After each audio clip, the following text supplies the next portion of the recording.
Hola, buenas tardes. Es un placer estar aquí. Gracias por venir a escucharme. Gracias a los partidos políticos que me invitaron. Supongo que son masoquistas. Y gracias por poner en la pequeña pancarta frente al lugar en el que estaba sentada. Me identifican como la ciudadana Denise Dresser en lugar de la doctora, la maestra o la señora, como alguna vez me dijo David Penchina en un controvertido debate en la televisión, porque mi encarnación fundacional es el de ser ciudadana, como ustedes. Alguna vez el periodista Julio Scherer García le pidió a Ernesto Zedillo que le hablara de su amor por México. Le sugirió que hablara del arte, de la geografía, de la historia del país, de sus montañas y sus valles y sus volcanes y sus héroes y sus tardes soleadas. El expresidente no supo qué contestar. Hoy es probable que muchos mexicanos tampoco sepan cómo hacerlo. Hoy el pesimismo recorre al país e infecta a quienes entran en contacto con él. México vive obsesionado con el fracaso, con la victimización, con lo que pudo ser pero no fue, con lo perdido, lo olvidado, lo maltratado. Estrenamos el vocabulario del desencanto. Se siente en las sobremesas, se comenta en las calles, se escucha en los taxis, se mide en las encuestas, se lamenta en las columnas, se respira en los lugares donde aplaudimos la transición y ahora padecemos la violencia y el regreso del PRI. En México, como diría Elías Canetti, los pesimistas son superfluos y la situación actual revela por qué. Estos son tiempos nublados de muertos y heridos, de poderes fácticos y reformas que realmente no los confrontan del todo, de priistas robustecidos, panistas divididos, una izquierda que se suicida a sí misma, de ciudadanos que quieren vigilar el poder y de partidos que abusan de él. Todos los días leemos una crónica de catástrofes, una crónica de corruptelas, una crónica de personajes demasiado pequeños para el país que habitan. Y habrá muchos que aplaudirán lo logrado en las últimas décadas. La transición electoral, la estabilidad macroeconómica, el Tratado de Libre Comercio, la creación de una clase media que ha comenzado poco a poco a crecer, el ingreso per cápita de casi $10,000, las reformas aprobadas, el país que nos dicen se mueve. Logros sin duda, pero demasiado pequeños ante el tamaño de los retos que el país enfrenta. Democracia, equidad, buen gobierno, justicia, la posibilidad de un México capaz de soñar en grande. Y ante este reto surge el imperativo de que los mexicanos, nosotros, evaluemos a nuestro país y a nosotros mismos con más honestidad, sin las anteojeras de los mitos y los intereses y las platitudes que buscan minimizar o maquillar los problemas, sin las máscaras que Octavio Paz describió en El laberinto de la soledad y que contribuyen a nuestro pernicioso amor a la forma. En México mostramos una peligrosa inclinación por reformar la realidad en lugar de buscar su transformación profunda. México, la nación que no logra encarar sus problemas con la suficiente franqueza, y por eso vivimos en el reformismo permanente. Vivimos de paliativo en paliativo, del laberinto de la soledad al yugo de las bajas expectativas. Y aunque es cierto que algunas de las prácticas del pasado han sido enterradas, numerosos vicios institucionales asociados con el autoritarismo y el viejo PRI siguen ahí, coartando la representación ciudadana y la gobernabilidad democrática. México no camina en una dirección lineal hacia un mejor estadio político y económico, más bien cojea hacia adelante para después retroceder. Parecemos vivir en un permanente estira y afloja entre la posibilidad de cambio y los actores que buscan evitarlo, entre la ciudadanía anhelante y la clase política que se empeña en defraudar sus expectativas. Porque la celebrada transición votada ha resultado ser un arma de doble filo. En las últimas décadas, la élite política del país se centró en el proceso electoral sin reformar el andamiaje institucional, y ese andamiaje ya no funciona. El sistema político se ha convertido en un híbrido particular, una combinación de remanentes autoritarios que coexisten con algunos mecanismos democráticos. La transparencia avanza, pero la opacidad persiste, y basta con ver lo que ocurrió con una demanda en la que yo participé, la de Yo Contribuyente, que llevamos a la Suprema Corte exigiendo que el gobierno transparentara qué se hizo con el dinero de la condonación fiscal a estados y municipios. Y la Suprema Corte básicamente nos dijo que no teníamos interés legítimo y cerró el caso. La apertura continúa gracias a foros como este, pero la cerrazón también. Y pues veamos en qué termina la investigación sobre Tlatlaya, y si no acaba tan solo con un castigo de 1 año a 3 militares de bajo rango, sin las sanciones y la investigación correspondiente a un caso crucial que tiene que ver con los abusos que comete el ejército y la violación a los derechos humanos. La democracia electoral sobrevive, pero con dificultades y demostrando sus límites en cada elección, como la última federal, en la que también se le dio carpetazo al caso Monex y Soriana. Reformas indispensables, aprobadas incluso, son saboteadas a la hora de la legislación secundaria o de instrumentación por intereses que se verían afectados. Los sindicatos y los partidos y los monopolios públicos y los emporios empresariales, como citaba el diputado de mi libro, no han aprendido a adaptarse a las exigencias de un contexto democrático. Al contrario, explotan nuestra precariedad democrática, cabildeando para minar los cambios, resistiendo demandas a la rendición de cuentas, al estilo del Sindicato Nacional de Trabajadores de la Educación, y basta con ver las resistencias al censo, en el cual descubrimos que había casi 238,000 maestros que están en la nómina del sindicato, pero no aparecen en el aula. No sabemos si existen, si ya murieron, si ya están en otro trabajo o si son comisionados. Rechazando el recorte a su presupuesto, al estilo de los partidos políticos, todos. Obstaculizando la competencia al estilo de los multimillonarios mexicanos en la lista Forbes, y basta con ver la reforma en telecomunicaciones aprobada para ver cómo en realidad no va a cambiar la situación de concentración en lo que es una concesión pública de un bien público que es el espectro radioeléctrico.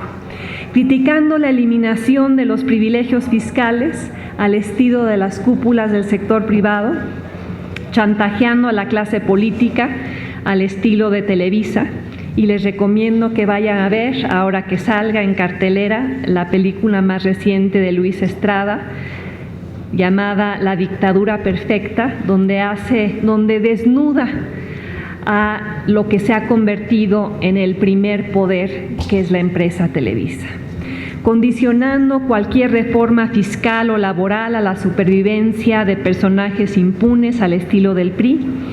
En la nueva era andan sueltos todavía los viejos demonios: la corrupción, el patrimonialismo, el rentismo, el uso arbitrario del poder y la impunidad con la cual se ejerce. Y los resultados de todo ello están a la vista: una democracia condenada a la baja calidad, a la representación ficticia, al mal desempeño institucional, a partidos políticos alejados de la necesidad de la gente, aunque logren convocarla al Zócalo o a la sede partidista, a empresarios que le exigen al Estado que cobre más impuestos, pero no al sector privado, a élites políticas adeptas en tomar decisiones cuestionables, corroídas por divisiones internas, incapaces de resolver problemas perennes de desigualdad y violencia, todo ello producto de un sistema político y económico que demuestra serias fisuras. Y por eso escribí el libro, El País de Uno, porque la consigna actual no debería ser la celebración de lo logrado, sino la honestidad ante los errores cometidos y el entendimiento del México posible al cual tenemos derecho a aspirar. Un México capaz de triunfar gracias al vigor de su sociedad, un México abierto al mundo, a ideas, a inventos, a bienes, a servicios, a personas, a culturas, un México capaz de adaptarse a las nuevas circunstancias globales y reaccionar con rapidez ante los retos que enfrentan, un México capaz de crear los hábitos mentales que promueven la participación en vez de la apatía, la crítica en lugar de la claudicación, el optimismo de la voluntad por encima del pesimismo de la fracasomanía. Un país de personas que piensan por sí mismas y no necesitan a políticos, gobernadores, líderes sindicales, maestros, empresarios o incluso politólogas que les digan cómo hacerlo. En una de mis novelas favoritas, El Señor de los Anillos, el hobbit Frodo es un héroe renuente.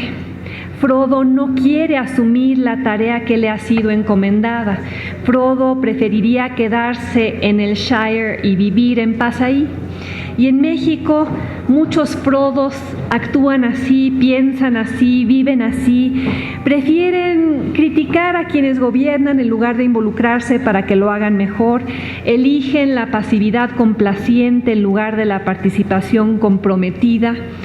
Pero Frodo no tiene otra opción, y ustedes, los ciudadanos mexicanos, tampoco. Frodo tiene la obligación, la tarea de salvar a su mundo, y el ciudadano mexicano tiene la tarea de salvar a su país. Un hobbit insignificante, pequeñito, destruye al anillo del mal, y un ciudadano mexicano puede hacerlo también. Como dice el mago Gandalf en la novela y en la película, todo lo que tenemos que decidir es qué hacer con el tiempo que nos ha sido dado. Y yo les pregunto a ustedes, ¿qué van a hacer con el tiempo que les ha sido dado? ¿Y cuándo van a ser Frodos? Ahora, ser Frodo, ser un ciudadano participativo, requiere hacer una declaración de fe, como aquella frase que acuñó Rosario Castellanos, una filosofía personal basada en la premisa de que la acción individual y colectiva sí sirve. Una lista de reglas para ver y andar, vivir y cambiar, exigir y no solo presenciar. Un conjunto de creencias que son tregua contra el pesimismo, antídoto contra la apatía, recordatorio del destino imaginado. La única esperanza que yo veo ante el diagnóstico que hago todos los días del país se encuentra, ojalá, entre algunos de ustedes sentados aquí. Esos mexicanos empeñosos, valerosos, combativos, que se niegan a participar en el colapso moral de su país. Los que insisten en la transparencia en lugar de la opacidad, los que se niegan a ser parte de esto, los que quieren enfrentar el viejo problema de cómo defender intereses particulares mientras pelean colectivamente por el bien común y que rehúsan esquivar la mirada y rehúsan perder la fe.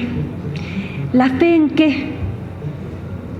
la fe en que es necesario volver a México un país de ciudadanos, un lugar poblado por personas conscientes de sus derechos, porque ¿qué es uno de los peores legados que nos dejó 71 años de priismo más los 2 recientes? Un país de personas que no conocen sus derechos y no saben cómo pelear por ellos. Personas a las cuales ahora yo les pido que estén dispuestas a alzar la voz, dispuestas a llevar acciones que produzcan cambios, dispuestas a sacrificar su pequeña zona de seguridad personal para que otras la compartan, porque yo creo que ser de clase media, como lo somos ustedes y yo, en un país con 50 millones de pobres, es ser privilegiado. Y los privilegiados tienen la obligación de regresar algo al país que les ha permitido obtener esa posición, porque ¿para qué sirve la experiencia, el conocimiento, el talento, si no se usa para hacer de México un lugar más justo? ¿Para qué sirve el ascenso social si hay que pararse sobre las espaldas de otros para conseguirlo? ¿Para qué sirve la educación si no se ayuda a los demás a obtenerla? ¿Para qué sirve la riqueza si hay que erigir cercas electrificadas cada vez más altas para defenderla? ¿Para qué sirve ser habitante de un país si no se asume la responsabilidad compartida de asegurar vidas dignas ahí? Y en México hay mal gobierno y mala sociedad. Y los buenos gobiernos se construyen tan solo con base en buenos ciudadanos, y solo los inconformes lo son. La insatisfacción lleva a la participación, el enojo a la contribución, el malestar con el statu quo a la necesidad de cambiarlo y reconocer que nos toca reconquistar el país de uno.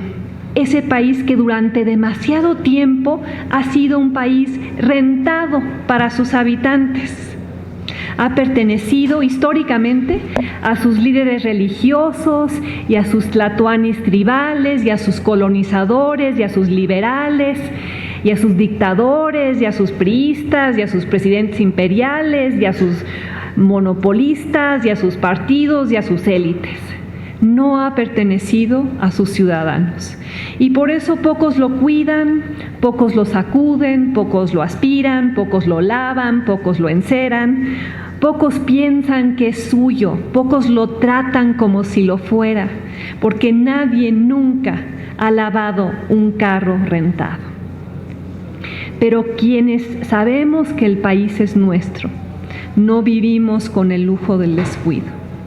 Quienes hemos vivido años fuera de México sabemos lo que es andar con el corazón apretado, lo que es caminar a pasos de pequeñas nostalgias y grandes recuerdos, lo que es querer tanto a un país que uno siente la imperiosa necesidad de regresar y salvarlo de sí mismo, lo que es extrañar el olor y el sabor y la bulla y la luz y las enchiladas suizas de Sanborns a pesar de quien es dueño de la empresa.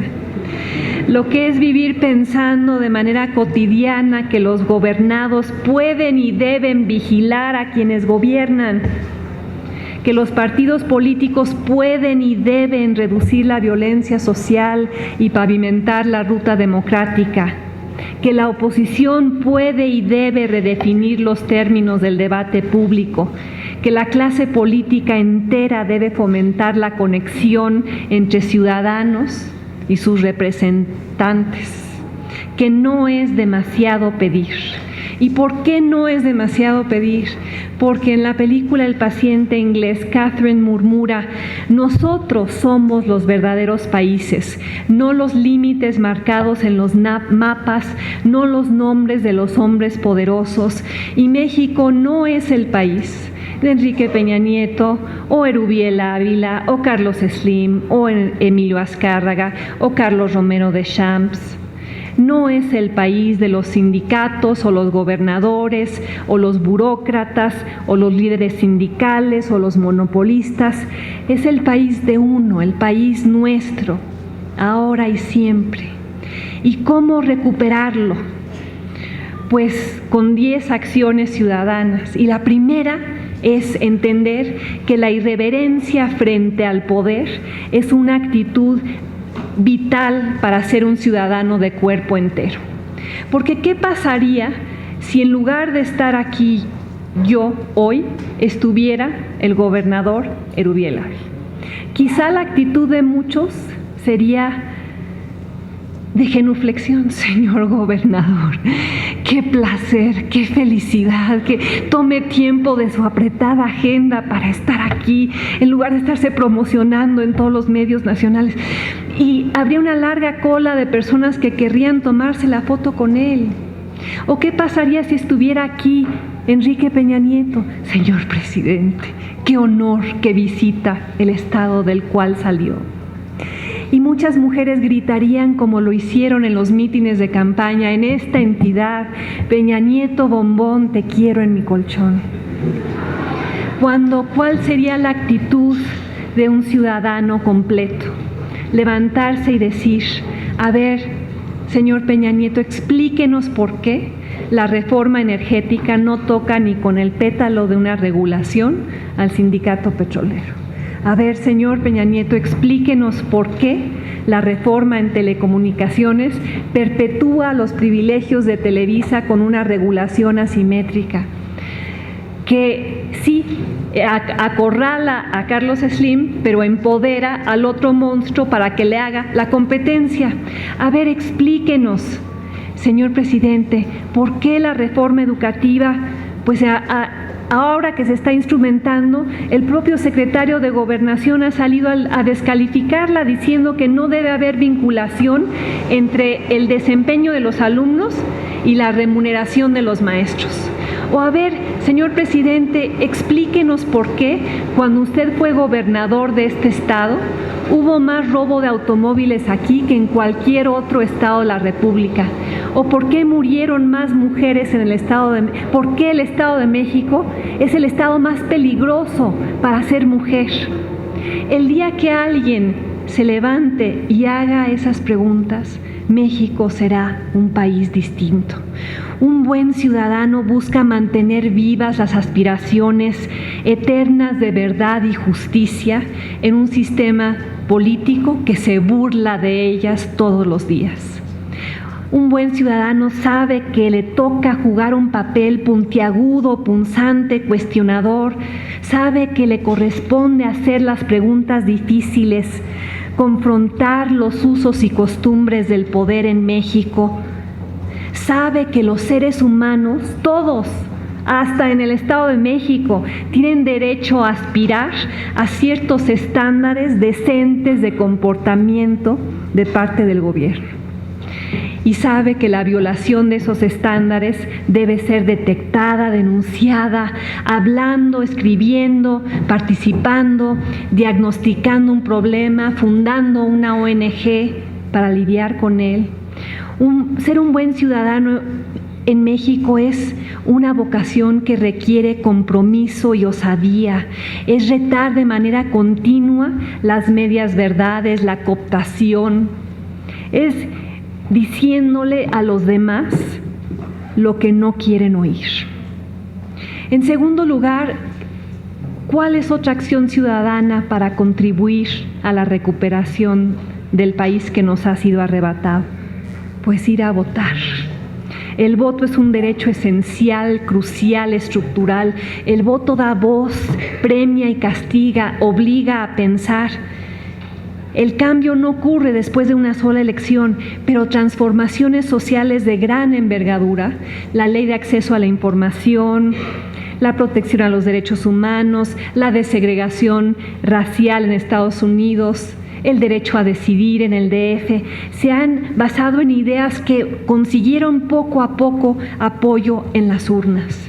Pero precisamente porque el voto cuenta y se cuenta, hay que ejercerlo, decía Chesterton, con la misma entereza con la cual uno se casa o ejerce un culto. Hay que votar con el corazón y con la cabeza, con el alma y con el estómago, con las manos y con los pies. Y sobre todo hay que entender al candidato, escudriñarlo, colocarlo bajo el microscopio, saber de dónde viene y a dónde va.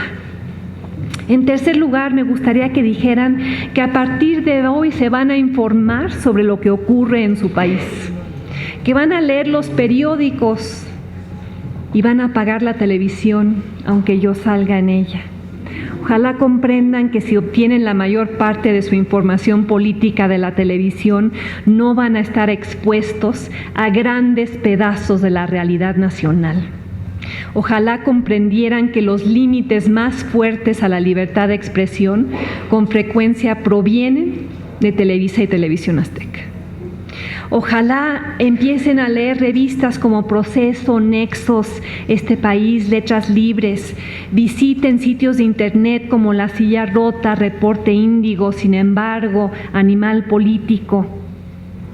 Ojalá empezaran un club de lectura con el objetivo de leer ficción política o libros de temas socialmente relevantes, que leyeran Los Relámpagos de Agosto de Jorge Ibargüengoitia, La muerte de Artemio Cruz de Carlos Fuentes, El dedo de oro de Guillermo Sheridan, Guerra en el paraíso de Carlos Montemayor, La conspiración de la fortuna de Héctor Aguilar Camín.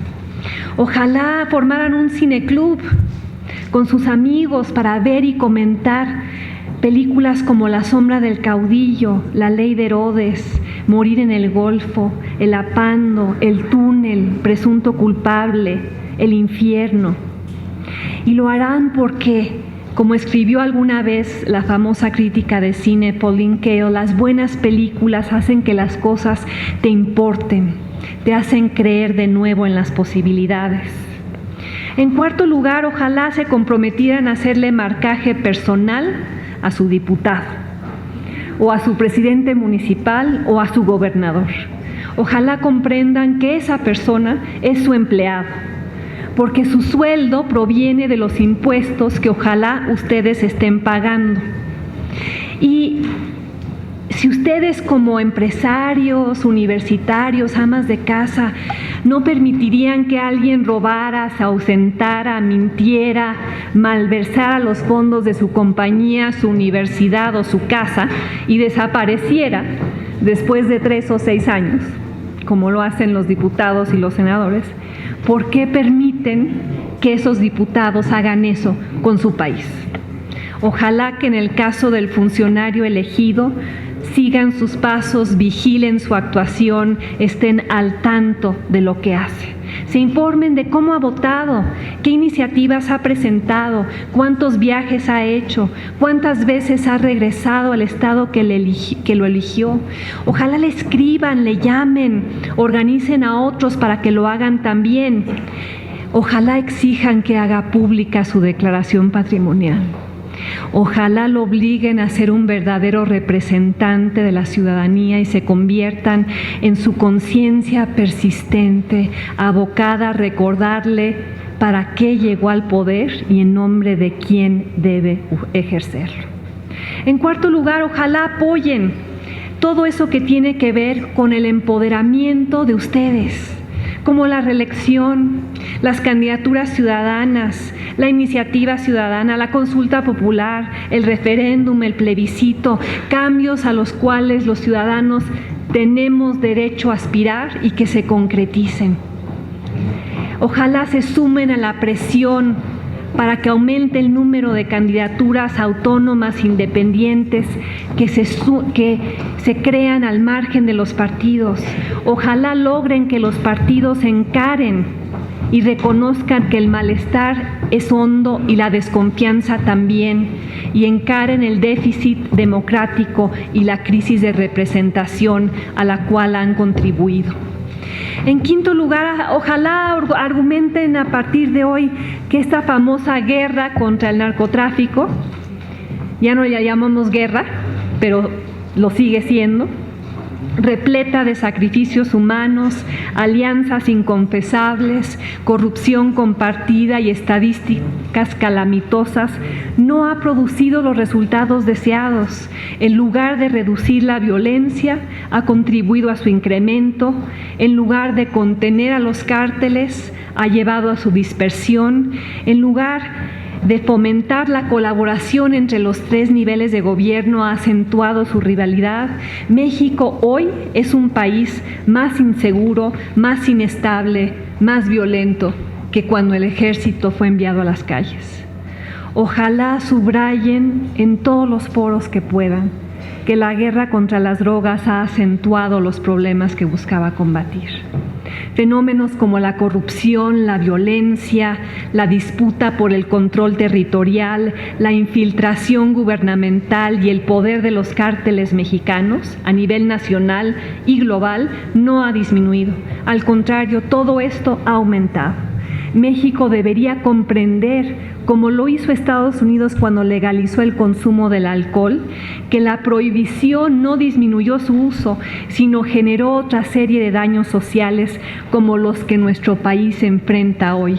El crimen organizado, el boom de los mercados ilegales, la violación cotidiana de la ley, y ojalá empezáramos un debate serio a nivel nacional sobre la legalización al mínimo de la marihuana. En sexto lugar, ojalá argumentaran y supieran e interiorizaran que México solo prosperará cuando su gente esté educada y muy bien educada.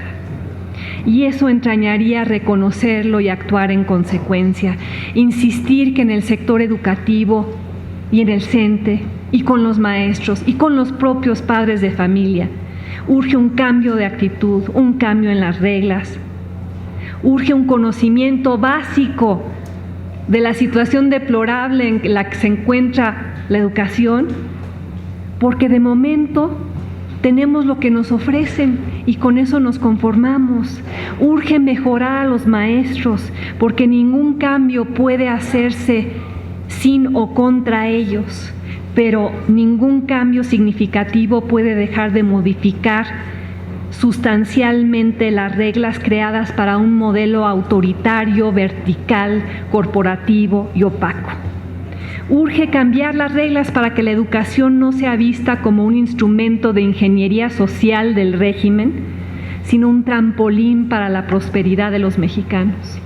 Urge hacer lo que han hecho otros países como Corea del Sur y Singapur y Canadá y Finlandia, entender a la educación como un factor crucial para la movilidad social, entender a la educación como un reto principal y no como una variable residual, entender que México está en riesgo y que tenemos que empezar a enseñarle a los mexicanos todo aquello que están aprendiendo los chinos y los coreanos y construir una educación mucho menos centrada en la ideología y la memorización de la fecha de nacimiento de Vicente Guerrero y más una educación centrada en cómo avanzar en el mundo y transitar a un escenario de plazas obtenidas por concurso nacional y no como premio sindical, de maestros capacitados en lugar de maestros poco preparados o extorsionados, de estímulos basados en el desempeño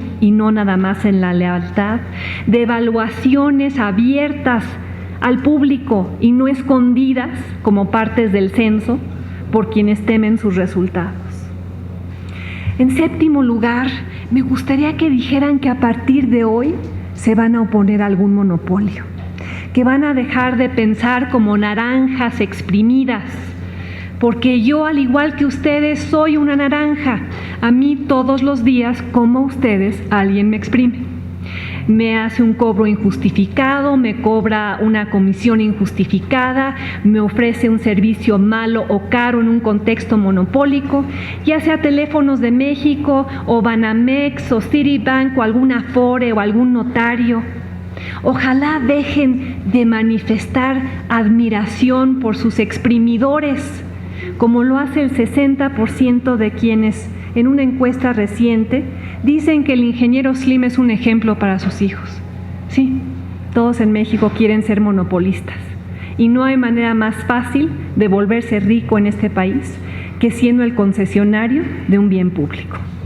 Ojalá dejaran de argumentar como muchos me argumentan. ¿Por qué criticas al señor Slim si será un monopolista, pero es nuestro monopolista?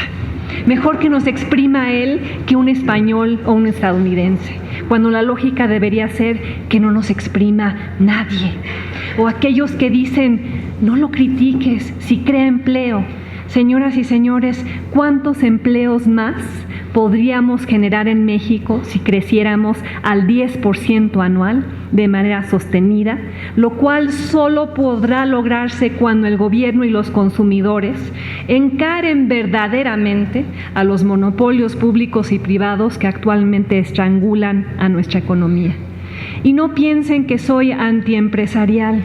Ojalá hubiera muchos mexicanos ricos más, pero encabezados por extraordinarios innovadores que han sabido crear riqueza con base en la competencia, la productividad, la calidad, los buenos servicios ofrecidos a quienes habitan la base de la pirámide, no nada más exprimiendo naranjas y parándose sobre sus cáscaras para ascender a la cima. Alce la mano alguien aquí que me pueda decir cuál es la innovación tecnológica que ha hecho Teléfonos de México desde su privatización hace más de 20 años. Nadie puede alzar la mano porque no ha habido una sola innovación. ¿Pero en qué encarnación del iPhone vamos? En la 6. Y cuando salga la 7, el año próximo, seguramente será un teléfono que en su tiempo libre raye zanahorias. Porque mientras yo estoy hablando aquí, los ingenieros de Apple están innovando, y están innovando porque la empresa enfrenta la competencia de otras empresas en el sector, cosa que nunca ha ocurrido u ocurrió en el caso de Teléfonos de México. En octavo lugar, ojalá se comprometan a algo tan sencillo, tan simple, que parece tan trivial, pero es tan importante como recoger la basura afuera de su casa. Porque ese simple acto llevaría a que se volvieran responsables de un espacio público, ese espacio público que es su país. Ojalá entendieran que existe una correlación entre banquetas amplias y limpias y democracia participativa. Y si comienzan con el camellón de enfrente, cobrarán conciencia de lo que pueden hacer más allá de ese lugar. Después de un mes de recoger la basura con su familia, se preguntarán ¿por qué lo estoy haciendo yo solo si pago impuestos? Y organizarán a sus vecinos en una tarea colectiva, y después de otros 2 meses de acción vecinal se preguntarán por qué lo estamos haciendo nosotros si pagamos impuestos, y ojalá vayan a ver a su delegado o a su presidente municipal y construyan poco a poco lo que tanta falta le hace a este país, que son círculos virtuosos de exigencia, participación y rendición de cuentas. Recoger la basura se vuelve una metáfora para la asignatura más amplia que nos toca. En noveno lugar, me gustaría que dijeran que saben que conectarse con otros es clave. Conectarse a través del Internet, de Facebook, de Twitter, es una manera de hacer funcionar mejor a la democracia. Es barato, fácil, cualquiera con una computadora lo puede hacer, es eficaz.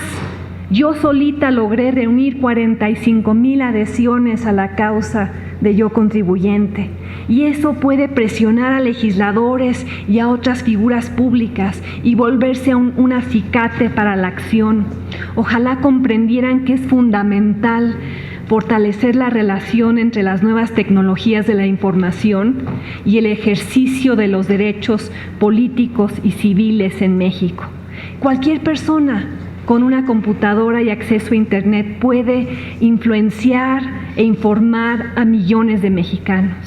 Y el efecto acumulativo de cada una de nuestras acciones puede y ya tiene un gran impacto. Es una forma de ampliar nuestros derechos y ejercerlos. Y finalmente, en último lugar, ojalá reconozcan lo que dije hace un momento, que nos toca dar algo de vuelta a nuestro país.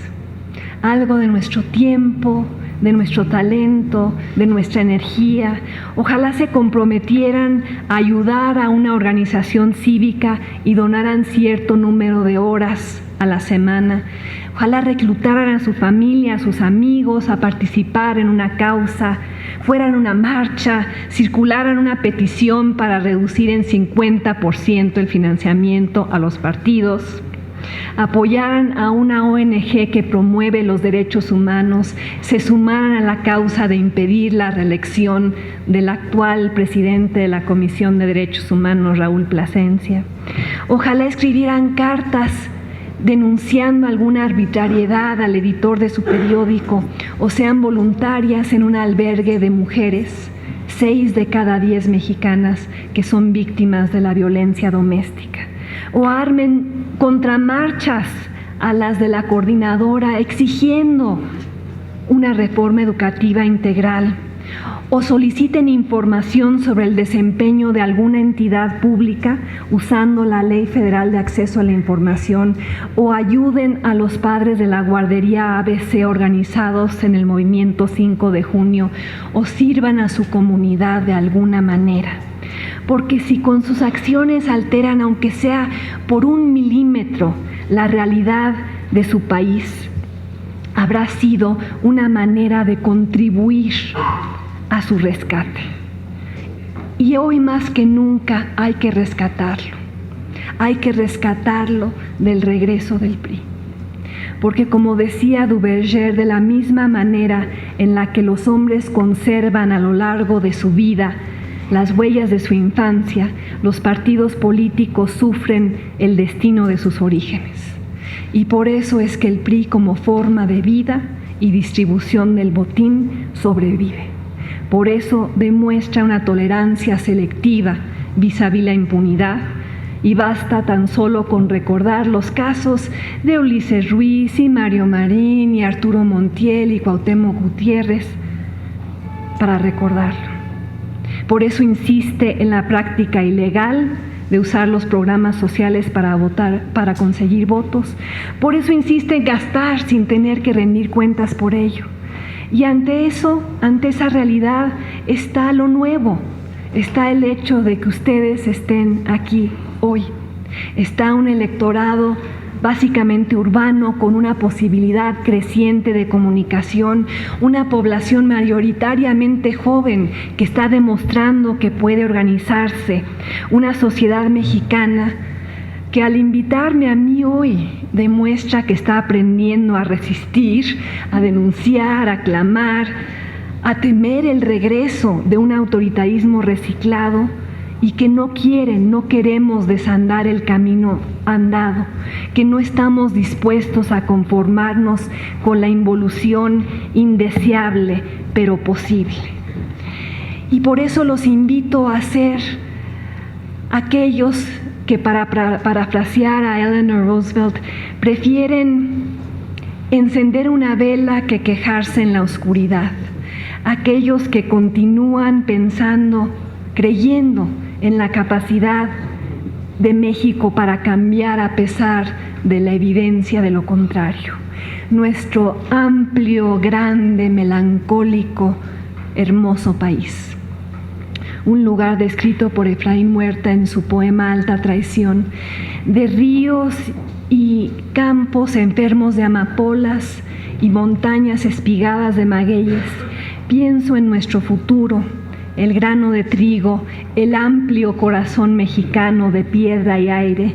Pienso en lo que hace que personas como yo creamos en el patriotismo, en la justicia social, en la indignación creativa, en la participación, en el feminismo, en el servicio, en los derechos individuales, en lo que va más allá del cinismo de los hombres de ojos fríos, de tezontle y granito.